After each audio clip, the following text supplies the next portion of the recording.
आउज़ुबिल्लाहिमिनश्शैतानिर्रजीम बिस्मिल्लाहिर्रहमानिर्रहीम। मैं हूं मोहम्मद सलमान और आप मुझे देख रहे हैं कीमत हसन यूट्यूब चैनल पर।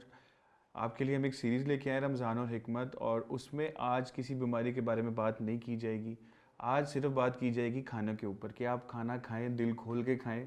सहरी में क्या खाएं, अफ्तारी में क्या खाएं, अल्लाह की नेमतों को एंजॉय करें और किस लेवल तक रह के आप करें। मसाले कम यूज़ करें, तो वो बातें हम करेंगे कीम साहब से। जैसे कि इन्होंने आज हमारे लिए खाना बना के लाए, अफ्तार उन्होंने हमारे साथ किया है, और जो खाना इन्होंने हमें खिलाया मैं अभी आपको कैमरे पे खिला तो नहीं सकता, लेकिन मैं इनसे ज़रूर पूछूंगा शमा भाई आपने वो कैसे बनाया खाना। बिस्मिल्लाह जी। असल में कोई भी हकीम तब तक हकीम नहीं बनता जब तक उसका प्रॉपर कुकिंग ना आती हो। ओके। मतलब जिस तरह एक मसाले की प्रॉपर रेंज है कि यदि पूरी बनाई हुई थी कि नहीं, कि वो चढ़िया कि नहीं चढ़िया। और इसके अलावा सबसे ख़ास चीज़ जो इसके अंदर चिकन है या इसके अंदर मटन है या बीफ है, तो उसकी जान कैसे निकलेगी, किस तरह उसकी नेगेटिविटी डाउन होगी, उसका रोगन कैसे निकलना है। मुकम्मल बेक कब हो रहा है, कब ओवर कुक हो रहा है, और कभी मतलब किस टाइम पे भी कच्चा रह गया, ठीक है। तो कब जलने के करीब है। तो ये एक स्पेशल पॉइंट्स होते हैं, उन चीज़ों को नोट करना ज़रूरी होता है। ठीक है। तो सबसे ख़ास चीज़ यह है कि पहले तो चलते हैं अफ्तारी पे। सहरी पे आए। अच्छा जी, सहरी में जो है ना, आप डिफरेंट जो है रेसिपीज़ यूज़ कर सकते हैं, जिसके अंदर फर्स्ट ऑफ ऑल आप मिल्क शेक यूज़ कर लें या स्मूदी बना लें। स्मूदी के अंदर आप ऐड करें पानी में, रात को सोप करके रख दें खजूर, बादाम, किशमिश, सफ़ेद तिल और 2 चम्मच जैतून का तेल भी मिलाएं उसके अंदर, और साथ में चंद दाने, मतलब 11 दाने पिस्ते के और एक आधा अखरोट। इसको आप रात को सोप कर दें, सुबह उठ के उसी पानी के अंदर उसको स्मूदी बना लें, ग्राइंड करें अच्छी तरह से, उसको शहद से मीठा करें, ठीक है। और वो ले लें। बेहतरीन नहीं, बेहतर से भी बेहतरीन किस्म का नाश्ता ये। बेहतरीन। ठीक है। और आपको भूखा एहसास कम से कम 4 बजे तक तो नहीं होगा। उसके बाद लग जाएगी उसके बाद भी आप इतने फ्रेश रहेंगे कि आप खुद को लाइट फील करेंगे और किसी किस्म की कोई आवाज़ारी नहीं होगी। अच्छा भाई, मैं आज देख रहा था, आज जब उन्होंने खाना आपने बनाया हमारे लिए, उसमें आपने कलवंजी भी डाली हुई थी, उसके अंदर आपने धनिया और वो पता नहीं क्या क्या चीज़ें थी। टेस्ट में तो वो बहुत अच्छा था, लेकिन वो विजुअली नज़र भी आ रही थी। तो कलवंजी मैंने इस कोड़मे के अंदर समझ नहीं आई थी। अभी इंशाल्लाह उस टाइप पे पहुंचेंगे। अभी ये सहरी पे छोड़ गया है ना, मैं वापस भी लेके आ रहा हूँ ओके आपको। Okay okay. तो ये है कि उसके बाद एक चीज़, तो एक नाश्ता ये हो गया। दूसरा ये है कि दूध में सोप कर दें, इसका मिल्क शेक बना लें, बहुत बेनिफिटेबल है। नंबर 3 पे दही का इस्तेमाल, घर की बनी हुई तो सोना है, वरना नेचुरल होनी चाहिए। ठीक है। नंबर 3 पे इसका अचार का इस्तेमाल किया जा सकता है। नंबर 4 पे जो है दूध की चाय हो सकती है। नंबर 5 पे लाहौरियों की फेवरेट वो लस्सी, जो मशहूर है लस्सियों के वाले लाहौर के अंदर। लेकिन यह है कि कोशिश करें कि घर की बनी हुई दही हो, उसको अंदर सिंपल दूध मिलाएं, थोड़ी सी शक्कर मिलाएं, उसको फुटी उसकी तोड़ लें, तो लस्सी तैयार हो जाती है। लेकिन तिप के अंदर इसका कोई कॉन्सेप्ट तो नहीं है, इसको दृढ़ बोला जाता है। जो असल लस्सी है जो वो यही है कि जिसको रात को मतलब दही लगाई है, सुबह उसको चाटी में डाला है, रगड़ा है। तो असल लस्सी असरात में मेडिसिन के साथ जो यूज़ करवाई जाती हैं कि आपने लस्सी के साथ दवाई खानी है, तो वो लस्सी है। ठीक है। दही वाली वो दृढ़ का है, वो दही की शेप में जाएगा आपको, मतलब आप उसको लस्सी कह सकते हो, लेकिन वो है वो दही है। दही के तौर पे उसको चाहे खा लो चाहे पी लो। तो ये चीज़ है। इसके अलावा रात के बने हुए सालन, जिसके अंदर आप कद्दू का सालन खा सकते हैं। कद्दू को पकाने का तरीका यह है जिसके अंदर आप अदरक की क्वांटिटी ज़्यादा डालें, लहसुन मुनासिब हो, प्याज भी मुनासिब हो, और कुकिंग ऑयल की जगह पे सरसों का तेल हो जाए, ठीक है। घी की जगह पे सरसों का ऑयल हो जाए, या जैतून का तेल हो जाए, या देसी घी हो जाए, तो वो बेस्ट ऑफ ऑल है। तो वो उसको आप चम्मच का सालन खाएं, रोटी का हम सालन ज़्यादा यूज़ करें। ठीक है। इसके बाद जो है कद्दू का रायता। कद्दू को ले लें, कद्दूकश करें, पानी में डालें, एक जोश दिलवाएं, इसको बाद स्टेन करें, पानी को वेस्ट कर दें। जो स्टेनर के ऊपर कद्दू के अजरात जगह है ना, उसकी जो बॉडी है, उसको दही में मिलाएं, ज़ीरा मिलाएं, हल्का सा नमक मिलाएं, उसको मिक्स करें, बगैर रोटी के खाएं, इतना मज़ा आएगा कि आपकी सोच है। और इवन कि कुछ लोग कहते हैं कि कद्दू का तो पता नहीं कैसा टेस्ट होगा, मैं नहीं कद्दू खाती या मैं नहीं खाता, ये जो मैं भी नहीं खाता। बला बला है ना, आपके ये सारे के सारे कॉन्सेप्ट धड़े के धड़े रह जाएंगे। अच्छा। इतना मज़ा आता है कद्दू के रायते का कि आप सोचेंगे कि इतनी मज़ेदार चीज़ थी, हमारी नज़रों से कैसे ओझल हो गई। और हकीकतन बहुत मज़ा आएगा। मेरी रिकमेंडेशन भी एक दफ़ा बना के देखें, आपकी शेड्यूल बन जाएगा, हफ्ते में एक दिन की सब डाइट आप जो ही होगी। बना के लाएंगे हमारे लिए फिर से। इंशाल्लाह ज़रूर हो जाएगा। और इसके अलावा जो है सलाद का इस्तेमाल करना सहरी के दिनों में, मतलब सहरी में तो स्पेशली आप यूज़ करें। जो है कद्दू का सालन है, शलजम है, हलवा कद्दू है, मुंगरे है, पेठा है, दाल चना है। पकाने का तरीका उनका फिर सेम रहेगा, वही कि आप कुकिंग ऑयल डालें, उसी में हल्की सी लाल मिर्च, कोशिश करें कि लाल मिर्च ना हो, लेकिन कुछ बच्चे हैं जो नहीं स्पाइस के बगैर नहीं रहते, तो हल्की सी लाल मिर्च को ब्राउन कर लें। तो जो अगर मिर्च जो ब्राउन हो जाएगी वो आपको तंगी नहीं करेगी।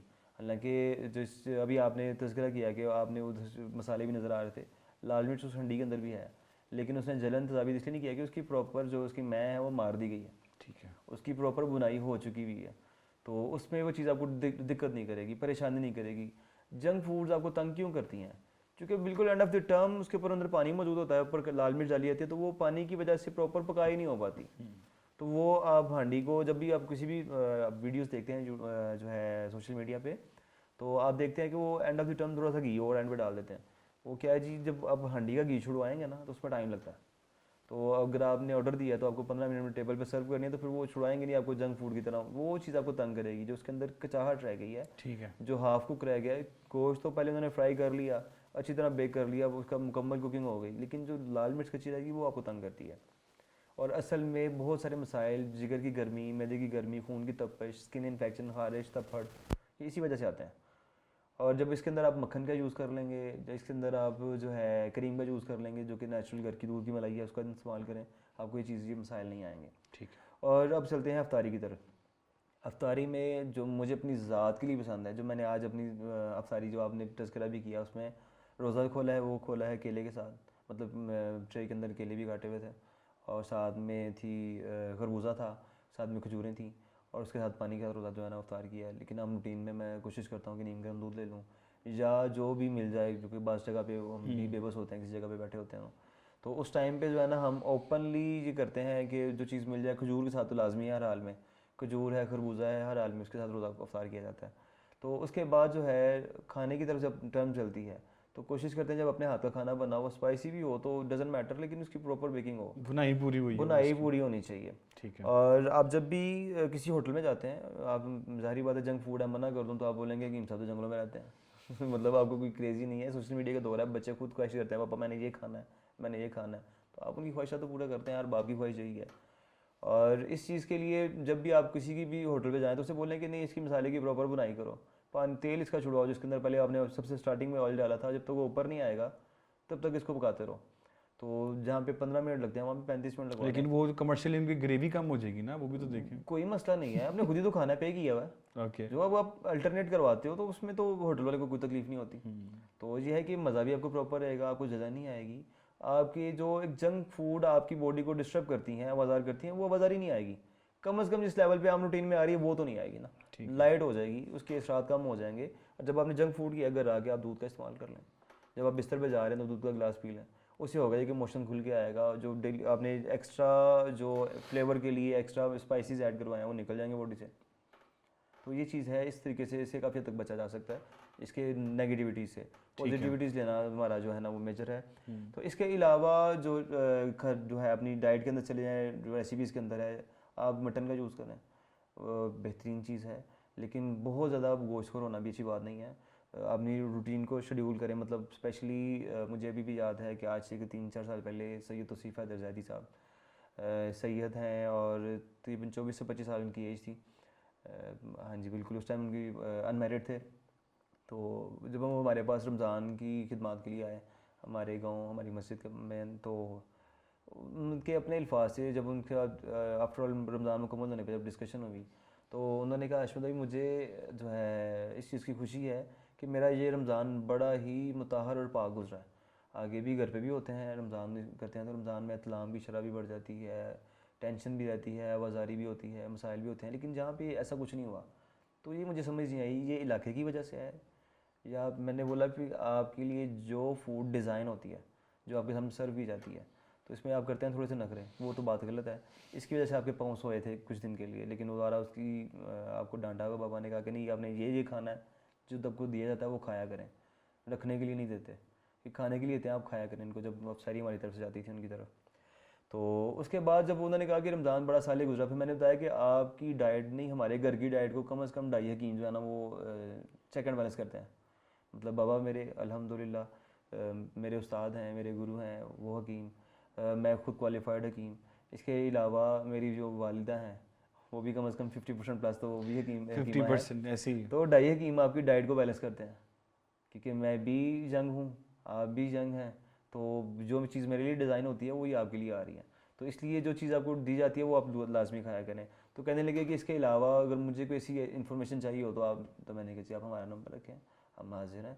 और आज भी जब लास्ट टाइम वीडियो शूट के लिए मैं बैठा हुआ था तो भी उनकी कॉल आई कि माशाल्लाह मैं आपकी वीडियोस देखता हूँ, मज़ा आता है और काफ़ी इन्फॉर्मेटिव हैं, तो आप इसी तरह लग रही हैं, अल्लाह पाक आपको कामयाब करे। चलें, अल्लाह का शुक्र है हमारा मैसेज लोगों तक पहुंच रहा हाँ है। जी, बिल्कुल बिल्कुल। और अल्हम्दुलिल्लाह भी इसके अलावा जो ख़ास चीज़ है रेमेडीज़ के अंदर जो बात करना चाह रहा था कि अगर आपने एक दिन गोश्त खाया है तो अगले दिन दाल यूज़ कर लें। अगर आपने एक दिन ठंडी चीज़ खाई है, मतलब आपने गोश्त खाया, अगले दिन सब्ज़ी ले लें, अगले दिन सब्ज़ी ली है तो फिर दोबारा गोश्त पे चले जाएँ, दोबारा गोश्त है तो फिर आप दोबारा दालों पे आ जाएँ। मतलब कन्वर्ट करके, कुछ दालें गर्म हैं कुछ ठंडी हैं।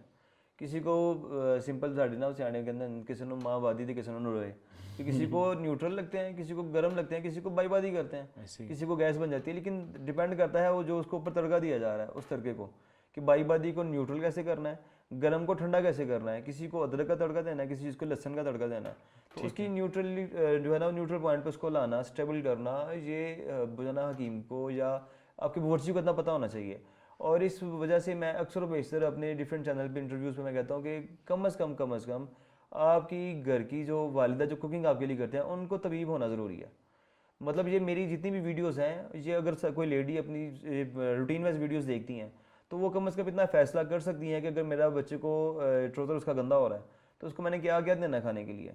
अगर मेरे बच्चों को कुछ मतलब जो बच्चियाँ हैं जो कि जल्दी जंग हो रही हैं, उनको जो उनकी बॉडी के अंदर डिफरेंस आ रहे हैं तो कहाँ से आ रहे हैं, मैं उसको कैसे कंट्रोल करना है, उनकी कौन कौन सी हैबिट्स को मैंने नोट करना है। बिल्कुल ऐसे ही। तो इस चीज़ के लिए मतलब चैनल का जनरल मकसद यही है। मतलब कुछ बातें ऐसी होती हैं जो माँ अपनी बेटी से नहीं कर सकती, कुछ बातें ऐसी होती हैं जो बाप बेटे से नहीं कर सकता, लेकिन उसी के जो है मतलब उसको इन्फॉर्मेशन फ्राहम करने के लिए अल्लाह पाक की ज़ात ने हमारा ज़रिया रखा हुआ है। तो इसलिए हम किसी भी पेशेंट को जब टाइम देते हैं तो कभी ये नहीं सोचते कि मैं इसे अर्न क्या कर रहा हूँ, तो क्योंकि मकसद इन्फॉर्मेशन है। रिज़्क़ का वादा अल्लाह पाक ने किया है, बेशक तो ऐसे। जितनी दौड़ है सब सालन के लिए है तो सालन ही मसले का बाइस है। पूरी प्रॉपर बनाई करें, अल्लाह पाक खैर करेगा। बेहतरीन है अशमत भाई, बहुत शुक्रिया आपका।